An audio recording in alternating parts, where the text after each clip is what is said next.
I put all the energy in the wrong direction. And I don't want that to happen to any of you guys. Like, we're a lot older now. Our energy is needed for our family, our kids, for ourselves, for stepping into the next evolution of ourselves. So today I'm going to talk about starting over. Within the framework of personal branding. Like, I'm obsessed with personal branding. I didn't even realize it until a friend who's also a business person told me, it sounds like you're really into personal branding. I was like, oh yeah, I guess I am. But the thing is, it's not that fancy. Personal branding is not some strange concept. It's essentially making a decision, a conscious decision about what you want to be known for. And then taking action so that people know you for that thing. They associate you for that thing. And personal branding is also about using your name, which is a theme today, your voice, I guess, and your story in the service of your business. And your business exists in the service of others. So personal branding is not about, hey, everybody, look at me, I'm so famous, I'm so glamorous. It's like, here I am, here's my story, here's my voice and my name, and I'm using it in order to reach the person who actually needs this. So it's less about you and more about who you're trying to serve. So we all start over sometimes. Maybe you're launching your new offer, a new website, you're rebranding yourself, or launching a new, program, a cooking, coming to a new city, a new town, wanting to make friends. And this is your invitation to get really clear about what you want to be known for in the new community, in your new business, and in your what you want to be known for from people. What happens though when we start over, there are a couple of common mistakes that we can do, and I've done them, which waste a lot of your energy, your time, and it can crash your self-esteem. It can literally make you feel like, oh, I tried that thing, it didn't work, I suck, I should never do this. I'll tell you very quickly the story of what happened when I started my quarter life crisis business. I was 29. I just turned 30, actually. I moved to Australia, and it was a start over. It was something new. I worked at a startup. I got fired. And then I thought, okay, this is a great opportunity because I'm going to launch my business. Finally, I'm going to launch a course. I worked 3 months to record it, to plan it, to market it, blah, blah, blah. I launched the thing, and it was very cheap. It was like $99 teaching meditation. So this is, again, another mismatch here. I'm a quarter life crisis coach, but I'm teaching meditation, so something didn't really match. But meditation is like my life. Hilda knows me from my spiritual community. This is the foundation of me. So I thought, I want to offer that to the world, right? Okay, $99. 11 people bought the course. So that's actually half of them were my friends, so I gave it to them for free. So I think I made $450 from 3 months of work, full-time work. And this is already after getting fired, moving to a new country. I moved with my boyfriend, and the relationship we both knew we're dying a slow death. And it just absolutely crushed me. I put all the energy in the wrong direction. And I don't want that to happen to any of you guys. We're a lot older now. Our energy is needed for our family, our kids, for ourselves, for stepping into the next evolution of ourselves. So, as a consequence of this heartbreak, the heartbreak of my business not launching properly, my relationship breaking down, blah, blah, blah, blah, I was literally so heartbroken. I moved back in with my mom, and I became a nun for 2 years. I actually became a nun for 2 years, and I didn't hug a single person for 2 years. That's how heartbroken I was. I'm I need to protect my heart. Literally for 2 years, I didn't even hug my dad. That's how bad it can be. So I don't want anyone to waste their energy in such an extreme way. And that's what I want to talk about. So the three main mistakes that can happen, which I've also made, is not knowing who you want to serve. So we got to start with the who. A lot of people say you got to start with the why, but in this situation, you got to start with who. Who do you want to help? And you have to get super clear on that. And just a caveat here, you are best positioned to help and serve the person you once were. So in this scenario, I am hoping that my message reaches out through time and space and talks to the Ritu of 30 years old and says, wait, that's the wrong direction. Stop. Like, get clear on the foundations first, you know. And the second thing is, and here we have to just not be arrogant and not think this is something self-important. You have to ask yourself very honestly, who has invested in you already, financially and with their time? So who has already paid you money and for what? And if they have already paid you money in the past, that's a big sign that this person is the person you're meant to serve. So in my situation, with my most recent start over, my most recent rebrand, when my therapy business failed, I just thought back, okay, who has paid me money in the last couple of years? People have paid me money to make websites. And they came back asking for little things here and there. And I'm like, that's a sign. And when I was 30 years old, if I was smart, actually, even at 30, I knew I was already making websites, but I knew there's a difference in quality and strategy behind a strategic website and a website that someone slapped together. And a part of me was already dreaming, I wish I could afford to hire somebody to make me such a strategic website and a marketing funnel one day. Luckily, I'm in that position now, and I don't hesitate on hiring experts to help me also. So these are the two things you have to ask yourself when it comes to identifying your who. The second mistake that we make is not knowing what to offer.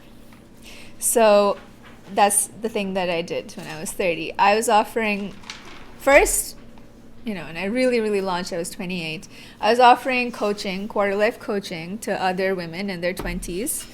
Not knowing what to offer. Again, how to fix that is go back to asking yourself, what have I already been paid to do? Like real money, not real money, like thousands of money. What have I already been paid thousands to do in the past? Coming back to now, I have been paid, I've made like $100K a year in my 20s to do marketing. So coming back to that, I had to ask myself, therapy, okay, I did therapy, I made, again, like $1,000 over a whole year, fine, great, it's something. But in the past, I got paid thousands to do marketing. So why not bring that back? Because it's proven, it's validated. So now I have combined the two. I do marketing, but for therapists. And I do that because my mission is to make therapy more accessible to people. And here I'm going to go on a tangent, but I'm going to let myself do that.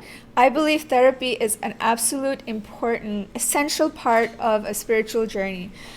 In spirituality, what happens to people, they just go high and like, la-di-da, it's all energy, man, the universe, let's all love each other. But when you're not grounded, even our spiritual teacher, like, he jokes about it. You guys are flying around in the air. Like, what's going on? He says, you stupid people, a lot, actually. And therapy grounds you. And just like a tree, the deeper your roots are, the higher your branches can be. So if you want to grow on the spiritual journey, you have to have deep roots. And therapy, this is where therapy comes in. Therapy helps you to get grounded within yourself, to reach the deepest corners of your soul, so that you can reach higher spiritually, towards your highest self, towards whatever your definition of, the universe. So a lot of personal branding stuff comes into the picture here, sharing your story, sharing your voice, sharing your name. There's so much in a name. There's so much, the vibration of each person's name. It's not a coincidence. Like, there's a lot into it. But yeah, using all of that in service of the person you want to help, Like, when you look, actually, I'll share this. When I was talking about personal branding and how much I love it, Lenka, who comes sometimes, she's my neighbor. So I was at her place, we're having coffee, and she's talking about one of the richest guys in Switzerland, some old guy. He's like a gazillionaire. And she was at a event, and her husband was at an event and met this guy. And then the guy had to go to the airport, so he left, took the tram to the airport. And he's so rich, and he's so famous that, like, security-wise, I guess in Switzerland that's not an issue, but he's so famous, he shouldn't have to take the tram. And she was like, isn't that lovely? He's so humble and all of that. And I was like, yes, he is. And why would he bother doing personal branding? He wouldn't do it for himself. He has all the money, he has all the influence, he has all the power. He would build his personal brand in order to serve others, in order to uplift others, inspire others, reach others, and offer them his solutions, right? Yeah. Okay, so avoiding the confusion, the overwork, and the burnout that can happen, which happened to me, when you go into starting something new without having done the pre-thinking in the past. So, for example, like, there's so many things you're trying to do to just, like, push your service or push your product, right? Like, you're doing WhatsApp statuses, you're doing Instagram posts, you're doing LinkedIn, you're trying to send newsletters, you're paying for ads in the local magazine, and that's because that's what everybody else is doing, and it's absolutely exhausting. And this is why you have to start strong, and you have to invest your time and energy into one thing and one anchor point, where you're going to direct all the conversation. So yeah, you need like one home base to tell everybody, learn more about me there, or go there to find out more. And a website is a great anchor because it's your online home, it's your online, like, praxis, it's your office, but online. So anytime you have a WhatsApp conversation, or WhatsApp chat, or status update, you tell them more on my website. Or anytime you meet somebody on the street, you just tell them, here's my website. And your website does so much of the heavy lifting for you, especially if you're an introvert, especially if you don't like selling yourself, and especially if it's difficult for you to have conversations with new people and maybe you lose your words or whatever. Your website has it all done, and it does the heavy lifting for you. And then you don't have to talk about your prices. If talking about money makes you uncomfortable, you say, please go check out the pricing or my services page on my website. Oh, and if you don't like saying all the nice things somebody has talked about you, say, here's a link to my testimonials page on my website. Then you don't have to, if it's uncomfortable for you to brag, the website does that for you. And I think that's amazing. For introverted and highly sensitive people, which a lot of therapists and healers and coaches are, this is a great asset. It's a helper, it's an assistant. Another reason why a really good website works is because you go through a very specific step-by-step process in order to get a good website.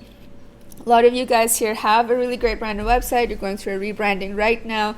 So there's a lot of strategy goes behind the scenes. You have to think so much. What words am I going to use? Which certificates am I going to place? And what am I going to not put on my website? You have to think of all of that, and it helps you to get clearer. You have to figure out exactly who you want to serve, because your website needs to talk to one person, not 100 people. You have to be clear on what your offer is going to be and how you're going to write about that and how somebody can book you. It's good to also get clear on your one-liner or your mission statement. There's also there's questionnaires and processes you can go through to get to that. And as a result, all this gives you clarity and confidence. 100% sure how every piece of the puzzle, every piece of the machine is going to work together, it's a good idea just to start something. It gets you thinking. So I quickly want to share my story now of my latest rebrand. Okay, so I started this group 2 years ago. And at the time I was like, okay, I just launched myself as a therapist. I'm a family constellation therapist. Family constellation has changed my life. It's the only reason why I'm not a nun anymore and I'm married and I have children.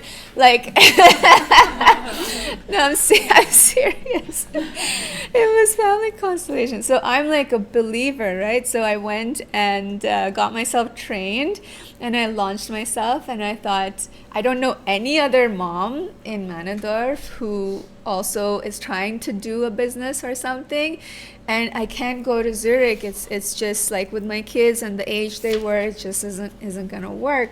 So I'm like, let's do that here. I launched the networking group, and I told everybody I'm a therapist now and I do this now, and then like, it was okay. A couple of people were interested. I did a couple of free sessions here and there. I sold like 1 or 2 packages. Word of mouth, my friends helped me out. But people weren't coming back. We have a 20-year-old therapist, like we have a seasoned therapist here. When people come back to you, you know you've helped them. Like, you know, you're continuing to help them.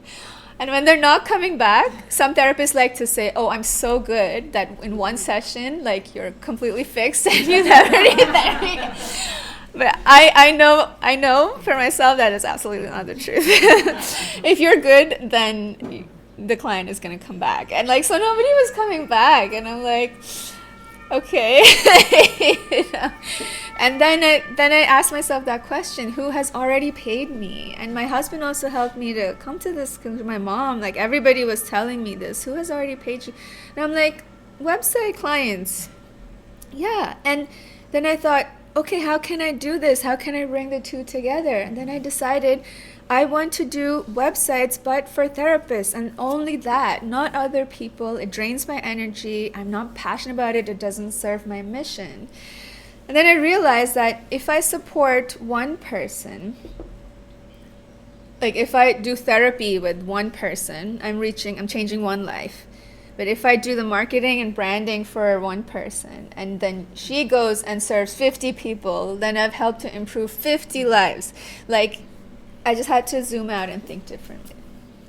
So I got really clear on who it was I wanted to serve. I want to work with therapists and nobody else. And then, of course, like coaches and healers started coming to me, and it also fit. So I've like expanded that a bit. And I got very clear on what I want to offer. In the beginning, it was only websites. So like, that's all I did my first couple of months. Then when like the clients were coming, I need a website, but I have no brand. I have no logo, I have no color palette, I may or may not have photos, and I don't know who I'm serving, I don't know what I'm offering. Then I'm like, okay, I can help you do the branding part. But in the beginning, it was just the one thing, websites. I only do websites, and that's that. The next thing I did, in terms of clarity, I wrote my one-liner. I have like a super succinct one-liner, and I'll repeat that. Hi, I'm Ritu. I do personal branding and make beautiful websites for therapists, coaches, and healers so that they can stand out online, get found on Google, which is where the SEO piece comes in, and fill their schedule with ideal clients.